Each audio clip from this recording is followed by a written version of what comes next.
All right, so I am working on this Homelite project today, and I thought, you guys might like to come along. So that I'm kind of bringing you in pretty much towards the end of the porting work. In fact, the next thing I got to do is go in and start cleaning everything. So this is the Homelite. It's an XL-870 is what this is. Okay, it's 82 cc, I believe. But I got the saw. It was well, I was told it was a good running saw, right? And when I got it, there's definitely a ton of damage to the cylinder and whatnot. And whenever I tore it down, you can see there's like big chunk of piston missing there between the rings. So you can imagine what the cylinder looks like. And the video I received of it running was obviously the saw running with a bunch of ether in it. So, it's one of those situations. You got to be careful with that. You know, just because you can get it to run on ether doesn't mean it's a good running saw. But anyway, this is one of those projects I've had sitting on the shelf for a long time, and I decided, you know what, let's go ahead and get into the build. So, we got a different top end here. This is off of a 925. This is a Homelite 925. This is the oval exhaust port type cylinder. So there's two different versions. This is your squared one with the bridge. This is the original cylinder off of that saw. In fact, I don't know, can you see the damage up in there? But this thing is trash. And I just kind of want to show you, this is one of the squares. This is one of the oval ports. We're using an oval port. It really, to me, it doesn't matter so much about the exhaust port. The difference you're going to notice is in the combustion chamber mostly. So if you look at this combustion chamber, how she's shaped, okay, that's kind of what you expect with those square exhaust ports. This is what you get with, when you get the oval exhaust port, okay? That is exactly what you would expect to see on any type of a modern design. And that's kind of what this cylinder is. Just they made a mistake with their timing on these, and it really held them back, and it really caused them to build a lot of heat. That's why there was always a lot of, tune those suckers as rich as you can, all that stuff. And a lot of it is because of the way their port work is done on these. So basically what I did in my porting is I corrected a lot of the factory issues. And what you're going to see is basically what I feel the saw should run like from the factory. Okay, so I'm just correcting design flaws. I'm not really going wild and all that stuff. Now, I'm going to run it without a base gasket because the base gasket puts me at 30,000 squish, which, preferably we'd do that with a gasket. If we were, or preferably we'd expect that from the factory with a gasket. I'm just going to do it without a gasket. I could machine some off, bumper down some, then put the gasket in it to move it back up. I'm not going to do that. It's just as easy to smear a little glue on there and slam her down. You know what I mean? And that's what we're going to do. The exhaust, well, the transfer ports without the base gasket are timed to 120 degrees. Which is very common. Me personally, on Reed engines, I prefer them to be closer to like 124. So, again, I could have machined some off to do that, but if I would have done that, I would have moved the cylinder down enough that I would have been free porting. And I would rather not have it free porting. I am looking for this thing to be like a good solid runner.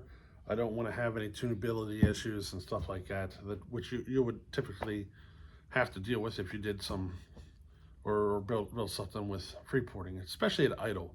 But I'm not going to do any free porting on this one, but it is extremely close. It is right on the line. So we will probably lose a little bit of pressure because it is so close. Like, it is right on the line. So it's as close as we're going to run it. Now, the exhaust ports, I don't have another one sitting here handy, but that exhaust port is considerably larger than what they come from the factory, considerably. I widened it up about 2 millimeters total, and I could go even further. I raised it too. So from the factory, she was set at, without the base gasket, she was set to 107, which probably means it was probably closer to like 104 or 105 from the factory. I took it to 99 without the base gasket.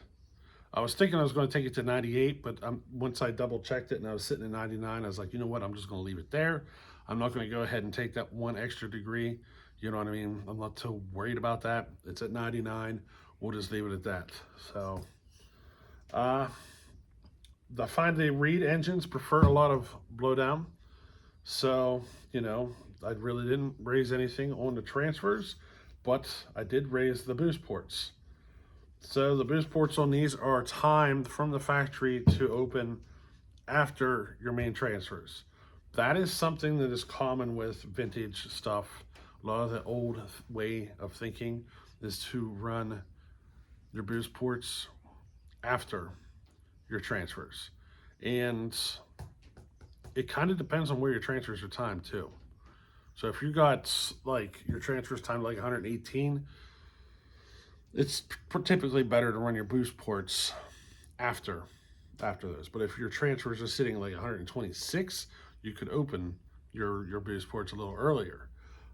Partially what that does is it helps to focus your charge into the boost ports before it gets into your main transfers, and it helps to move some of that power a little higher into the RPM. That's basically it. I do have them open earlier, so my boost ports are opening at 118, whereas the transfers are opening at 120. Besides that, I think we're gonna clean her up and put her together. I do have to find some parts yet to get this thing running, which I probably have the parts here.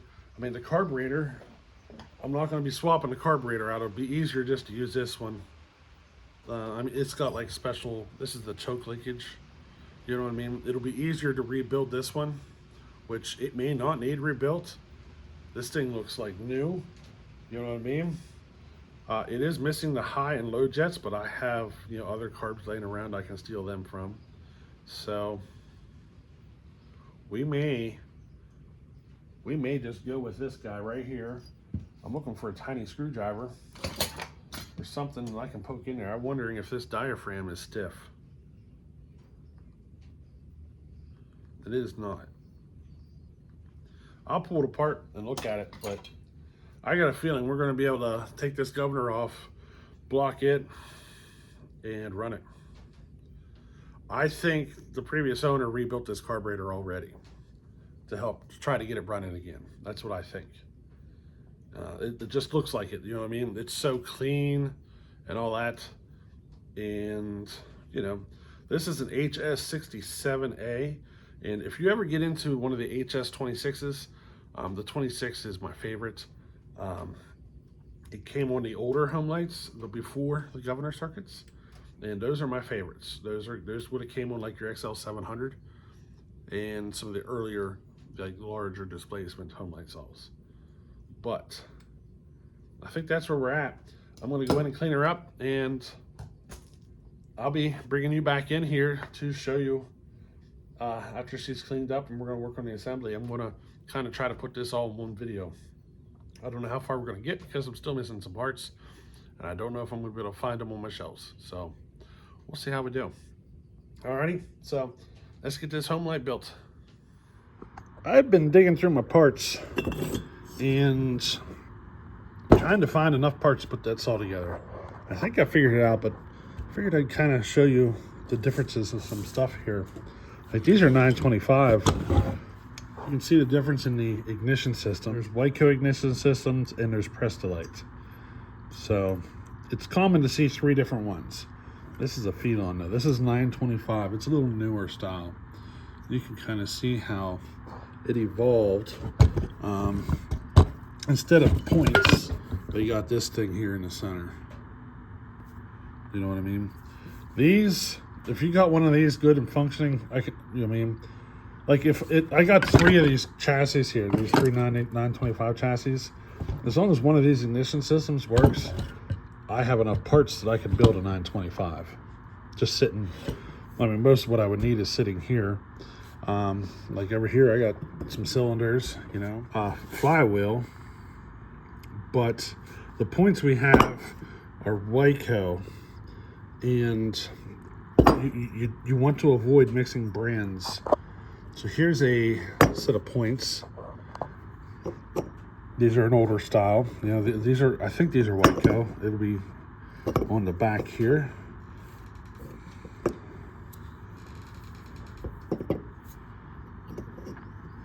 Yep, there's the Wyco. The Prestolite company. So I guess the Wyco and Prestolite are kind of intermixed there. I never realized that before.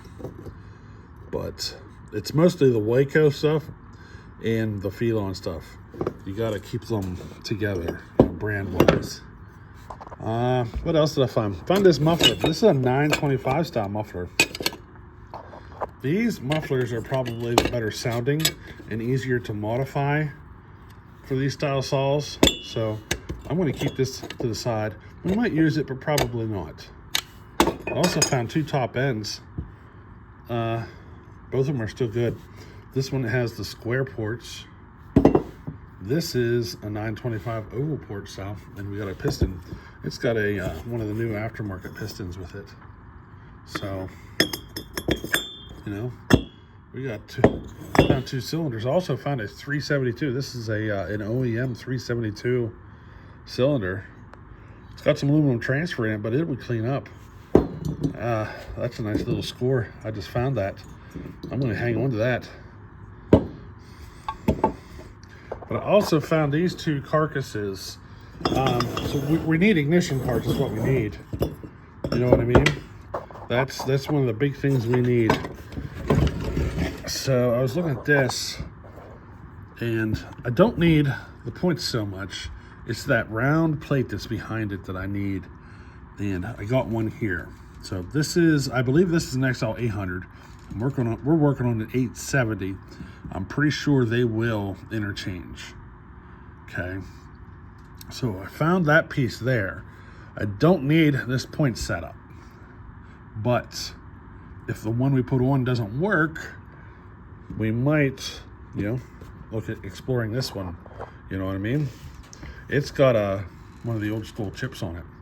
So, you know, it's got plenty of parts there though. The top end on it, the piston's smeary looking.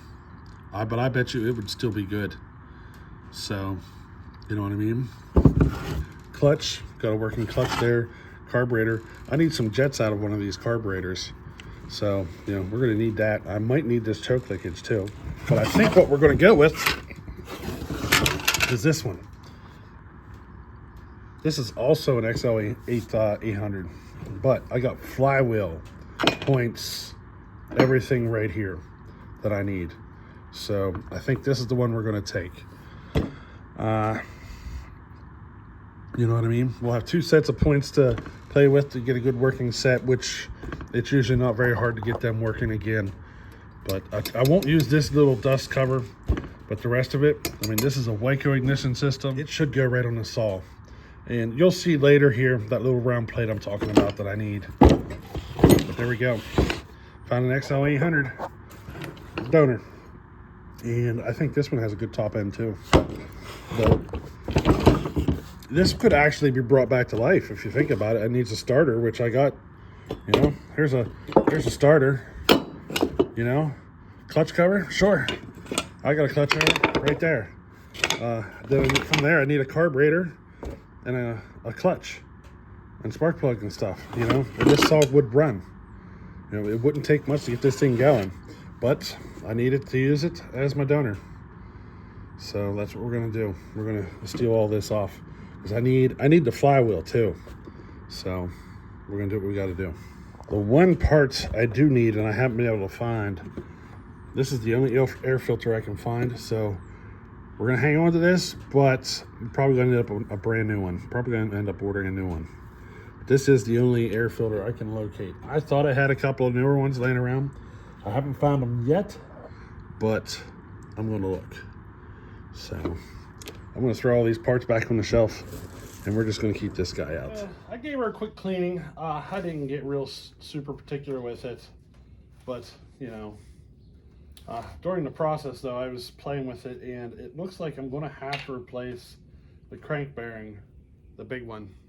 So the next thing I'm going to have to do here is pull the crankshaft out and put a new bearing on it. But in the meantime, I'm going to show you something. So this is the muffler off of that saw. This looks the best. This is the one that would look the best. But these 925 mufflers, for some reason, they perform better. At least in my opinion, they just seem to have the back pressure a little better. Which you can see, this got the fins out the front, and this has just the port down the bottom. And there's a screen in here. You pop that screen out, and that's pretty much it. I just got to find, the bolts, and I would be able to use this. I'd probably have to re-tap, or would I? Yeah, this is a 925 cylinder, so if I find 925 bolts, everything should work out. Now, the one difference between the mufflers is how big and deep they are. So if you look, the depths of this one, how thick it is, the can itself, versus, let me hold these together here, versus the 925, you can see there's a difference there on how thick they are or how deep they are, okay? And the volume of this seems to work out better. You know what I mean? I'm thinking about going ahead with this muffler, even though it doesn't look as good. So that's why I have it pulled to the side. But in the meantime, I think what I'm going to do is go ahead and work at getting that bearing changed out. All right, I'm getting ready to see if we can get the crankshaft out. Got the rubber mallet. We're going to start with the rubber one first. You have to remove the connecting rod before you do this. It won't come out without doing that. And then there's two screws up there that you got to remove that kind of hold the bearing and everything in place.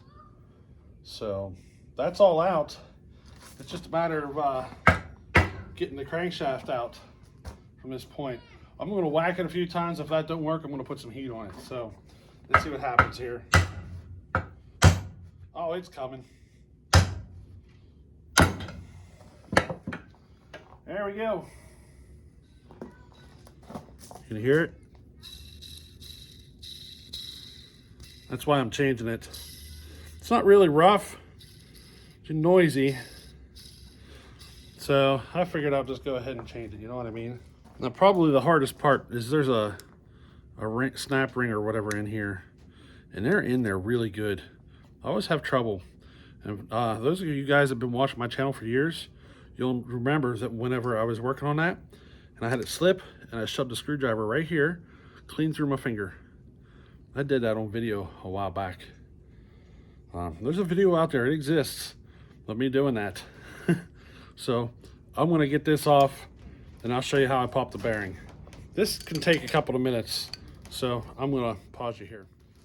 All right, so I got that ring off, and I found the easiest way to do it is use a utility knife. You kind of push it down in while you pry out on the ring, and then your utility knife gets in there, and then you switch places and you put the screwdriver behind the ring, take the utility knife to the outside, and just get it to slide up enough that it stays out of the groove. And then from there, you just work around it in the ring. It's really not that bad. It takes a minute because you slip off a few times in the process, you know what I mean? There she is. There's that little ring that holds the bearing in place.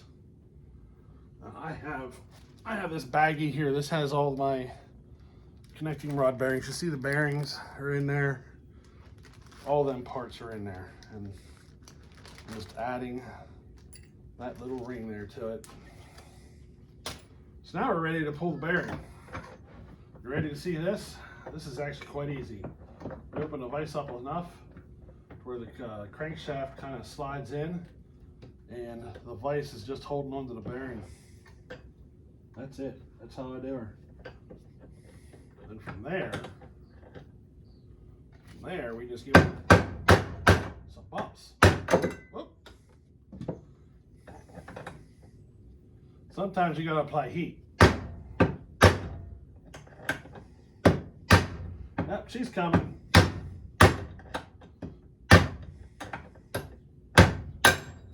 There it is. One bearing. Now to put it together, I will heat the bearing up. But getting it off, I just kind of beat it off. And you can see there in the crankshaft, that little lobe right here, that tells you that she's set up for points. If you don't have that, she's set up for electronic ignition. If your crankshaft is set up for points, to convert it to electronic ignition, on especially these old Homelites, you have to change to the crankshaft because your keyway position is different. So keep that in mind if you want to do the conversion. You end up having to change the crankshaft. So if your points, just stick with your points. Now that I got it off, I can definitely tell she's rough. So she is, let's see her part number. I'm pretty certain it's a 6203. And it's because my eyes just can't focus. That's a 6203 all day long. Let me grab one. I got a whole bunch. There we go, brand new 6203. The difference is, so I bought these in bulk, and these came with the seals built into them. Okay, these are sealed. You just pop that seal out and make it like this. That's all you got to do.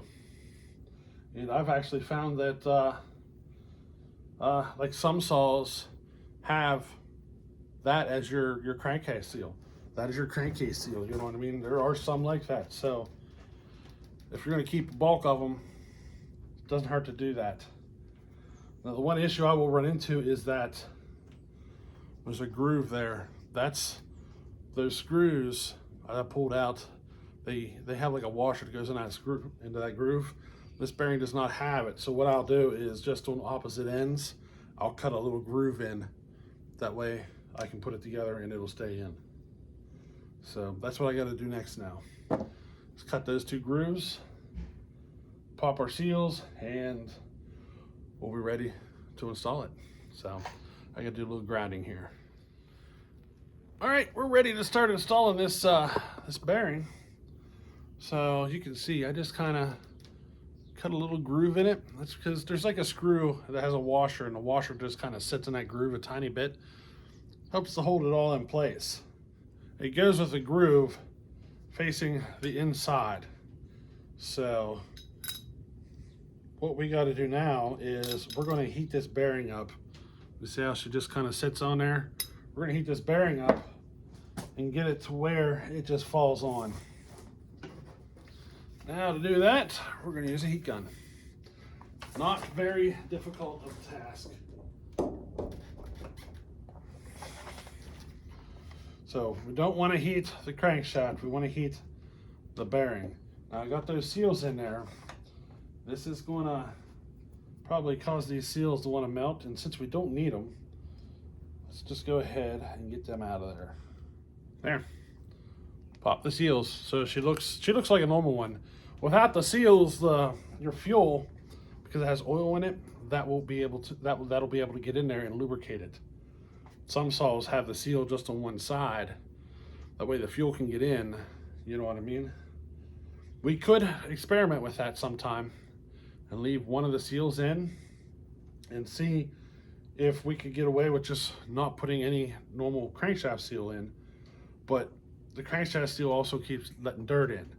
So I guess in a way you could have like a double effect, two seals, but you kind of don't want to do that because if you leave that seal in there, then that fuel oil mix won't be able to get in and make contact with the seal itself. And you want to make contact with the seal itself to help keep her cool or lubricated and stuff, you know what I mean? Because she just spins on the crankshaft, so you want that stuff to get into it. So you have to take the seals off, otherwise you'll just melt your crankshaft seal eventually. Now, what do you say we work getting this guy heated up? We're gonna stick him right here on top of the vise, like so. Let's get her lined up the way we want her, like that, and just get everything oriented. We got the groove set to go to the inside, so when that sucker's hot enough, I should be able to just stick the crankshaft right down on it. Right? That's at least in theory. Let's try it. Now, if you've ever thought about heating one and cooling the other, heating, I think they say, gives you about 6/1000ths of expansion, where cooling will cause it to contract about 2/1000ths. So sometimes you're better off to go to the heat before you consider going to the cooling, because you don't get as much when you freeze something or whatever, you know what I mean, in order to try to put these tight tolerance parts together or whatever. So you're better off to go for the heat first. All right, we got some smoke coming off of it now. Let's see if she slides together. Hopefully she just flops right in. Look at that, right together. Now we're basically going to do the same thing with the crankcase to get it back into the crankcase. We're going to heat the crankcase up and slide it on. But before I do that, the seal, the crankcase seal, crankshaft seal, whatever, is in there. And I can tell you there's pretty much nothing left of it. So we're going to go ahead and knock that sucker out of there, because we're going to put heat to it. And we don't need to make things more difficult down the road. So let me grab a long screwdriver. We'll use that. Just going to stick that on the seal on the inside. A couple of bumps and she's out. That's definitely an original seal. See that?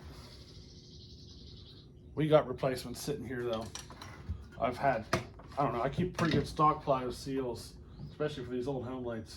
I used to work on them a lot, and I got a pretty good supply of like seals and bearings and stuff for these things. So now those grooves we cut into the bearing, see those two screw holes up in there? We need to line those grooves up with those screw holes when we assemble it. That's the most important thing. But for now, let's put some heat to it. And she looks wet in there because that's WD-40.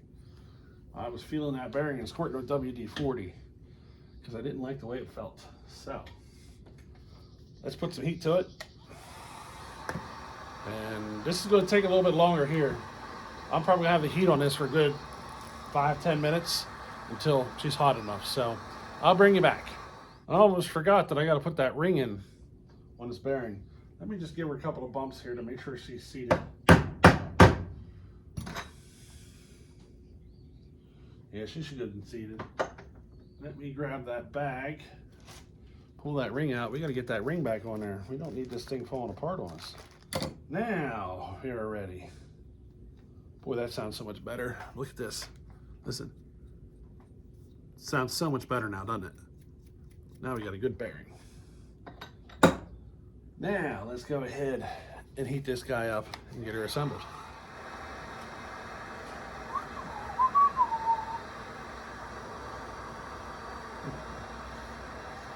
Don't pick your nose with dirty fingers. There's a piece of advice for today. All right, let's see if she goes together. I may not have heated this long enough. There's a lot of metal here to heat up.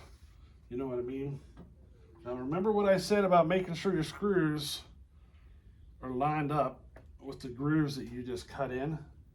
That's important. Otherwise you have to pull it apart and do it again. So be careful about that. Let's see if we can get her.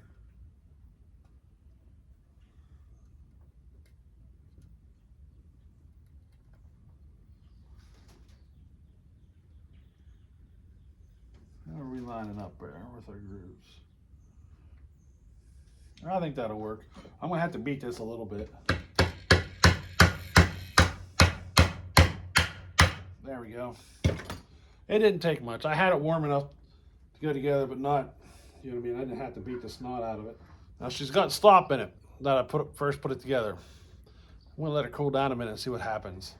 I think I expanded the outside of the bearing, not the inside of the bearing evenly, you know what I mean? Because I just slid this together and all that heat's transferring.